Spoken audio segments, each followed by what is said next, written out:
Ladies and gentlemen, you guys know that we have a hashtag called hashtag when you date thugs, you date death, hashtag TTOTTT, hashtag babies for benefits. We got so many hashtags over here at the AFC, but I think that they all are very relevant. In this particular story, I think that we have a failure on all parts, and that's going to include the biological mother, the biological father, and the father's girlfriend. Huh?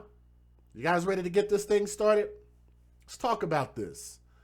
The people who you see on my screen, that is the biological father of an unnamed girl. We're not going to name her name, and we're not going to put any pictures out of this kid because the kid is still alive, which is good. Put a prayer hands up in the chat for that. This is somewhat of a positive story because the kid made it out alive, okay?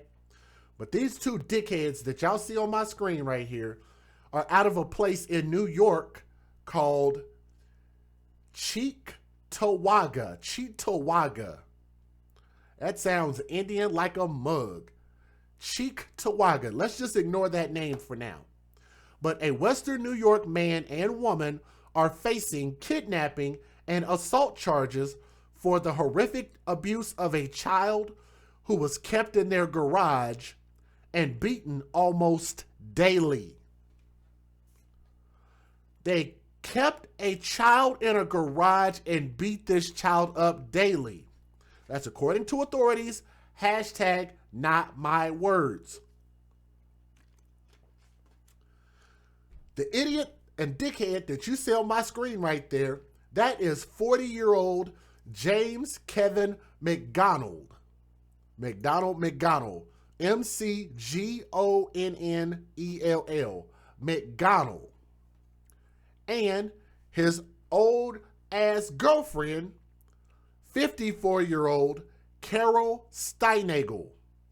And they abused the child between November the 17th and January of 2020 in their Cheektowaga home in Erie County District Attorney John J. Flynn said Tuesday. Now, Flynn said the child, whose age and gender are being withheld, because I told you guys the kid is alive, so it's a good thing. The age and gender are being withheld, and I said it was a girl. I don't know if it's a girl or not. I said that, so let me retract that. I don't know what sex the actual child is. But the child was withheld, was beaten, kicked with a steel-toe boot, threatened with death, and deprived of food and use of the bathroom. So this man and this woman beat this girl. I said this little girl. Why do I keep saying that? I don't know if it was a girl or a boy. I don't know. They beat this kid, and then they kicked this kid with steel-toe boots. And they threatened this kid with death and deprived this kid of food and use of the bathroom. They starved this kid. Besides an actual homicide, this may be the most egregious thing that I have seen in 4 years here, Flynn said at a news conference. Now, Flynn said the dad right there, McGonnell and Steinagel, subjected the child to increasingly horrific forms of punishment. He said McGonnell choked the victim on one occasion, resulting in a loss of consciousness. The pair were both ordered held without bail and are to appear before a judge on Thursday. The attorney for McGonnell said that he had just been assigned the case and he could not comment. An email seeking comment was sent to an attorney for Steinagel.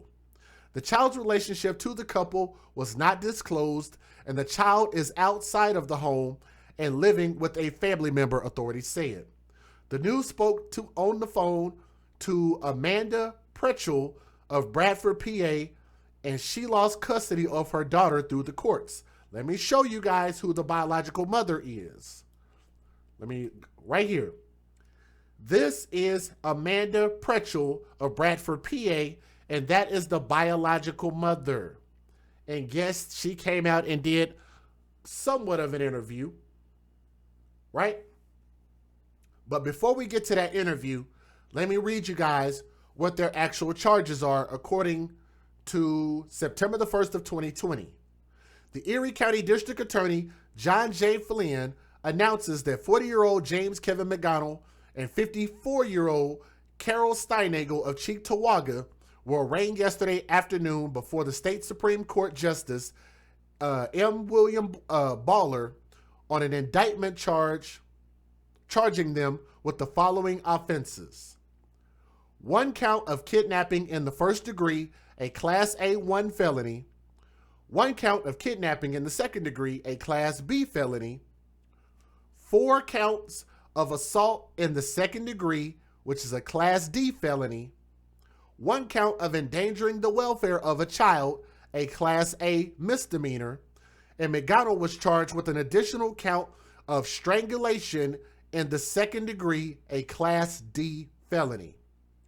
It's alleged that between November of 2017 and January of 2020, the defendants, while acting in concert with each other, abused a child in their home in the town of Cheektowaga by implementing increasingly horrific forms of punishment against the victim. The defendants are accused of knowingly acting in a manner likely to be injurious to the physical, mental, and moral welfare of the child victim. Over the course of several years, the defendants allegedly forced the victim to stay inside a bedroom or the garage for periods of more than 12 hours with the intent of terrorizing the victim. It is further alleged that the defendants restricted the child's movement by confining the victim to a space and threatening to use deadly force if the victim did not remain confined.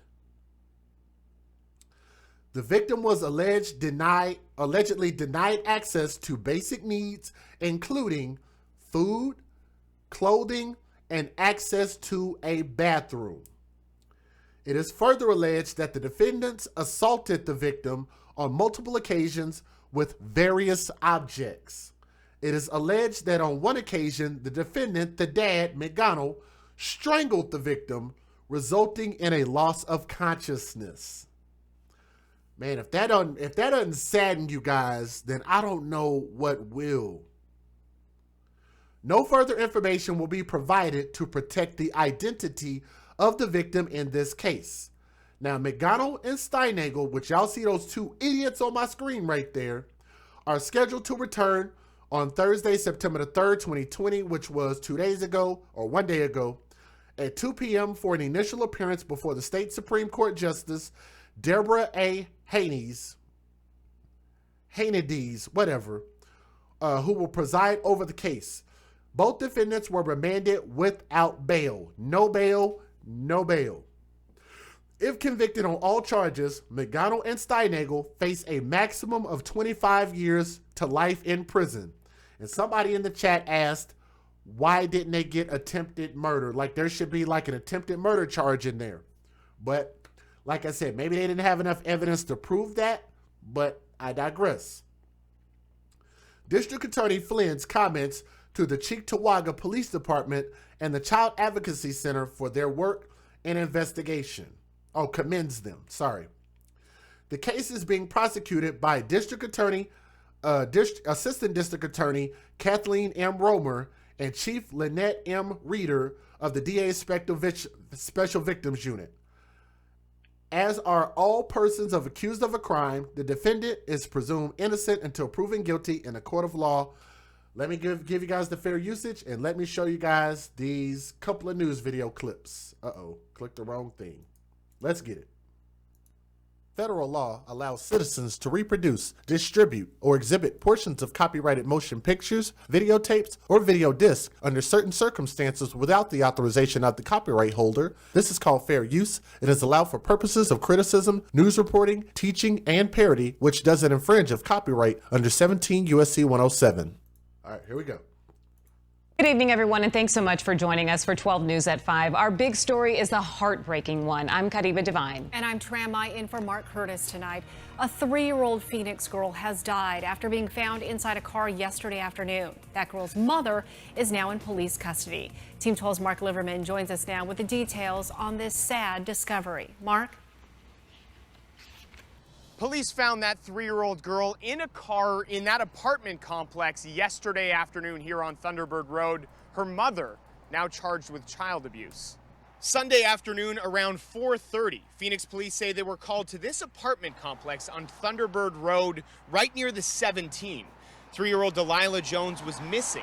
When police got to the scene, Delilah's mother, Tiana... Hold on. Is that don't even sound like the right case. I think this is it. Sorry about that. 2 people from Cheektowaga are now facing a number of charges in a child abuse case, which the district attorney describes as one of the worst his office has ever handled. To On Your Side's Ron Plants has more information on this horrific crime. In the words of Erie County District Attorney John Flynn, it was 2 years of physical torture and other forms of abuse inflicted on a female child. And while there wasn't any sexual abuse involved, it's difficult to hear the details of what she endured. For example, McGonnell had a leather pair of steel-toed boots that he would use to kick the child while the child was down on the ground. That's actually 40-year-old James Kevin McGonnell and 54-year-old Carol Steinigel of Cheektowaga, who were arraigned yesterday on numerous charges, including kidnapping, strangulation, assault, and endangering the welfare of a child. Cheektowaga Police and the Child Advocacy Center of Buffalo were involved in the investigation, which began when the child finally confided in someone about what was happening to her. The kidnapping charge, which carries a sentence of 25 years to life with a conviction, stems from the accusation that the child who was living in the home with McGonnell and Steinigel was held against her will for long periods of time. We allege that this child was kept in a room in the garage for more than 12 hours at a time. Flynn did not want to specify the connection between the 2 suspects and the child, with a concern she could be identified. But he did say she was also beaten with leather belts and was denied adequate food, clothing, and the chance to properly use a bathroom. So as you guys see, they said she also. They said she. Maybe that's where I'm getting it from. I'm going to rewind that so y'all can hear that. Because they slipped up and said it. They said they didn't want to reveal the child's sex or identity or anything where people could figure out who this child was. Listen again. The sentence of 25 years to life with a conviction stems from the accusation that the child who was living in the home with McGonnell and Steinigel was held against her will for long periods of time. We allege that this child was kept in a room in the garage for more than 12 hours at a time. Flynn. Listen right here. Here's where they say she. Listen at this. Did not want to specify the connection between the 2 suspects and the child, with a concern she could be identified. But he did say the connection between the 2 suspects and the child, with a concern she could be identified. Y'all heard that, right? Specify the connection between the 2 suspects and the child, with a concern she could be identified.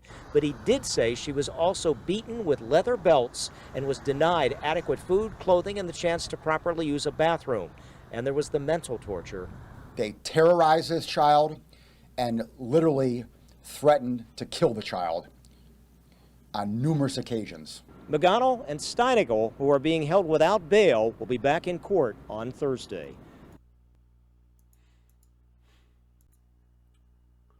About the only thing that was missing from this story was the fact that I did not see a GoFundMe account. I'm glad there wasn't, because I'd hate to see somebody represent something like a cash grab in this situation, because I think that as parents, we should have life insurance.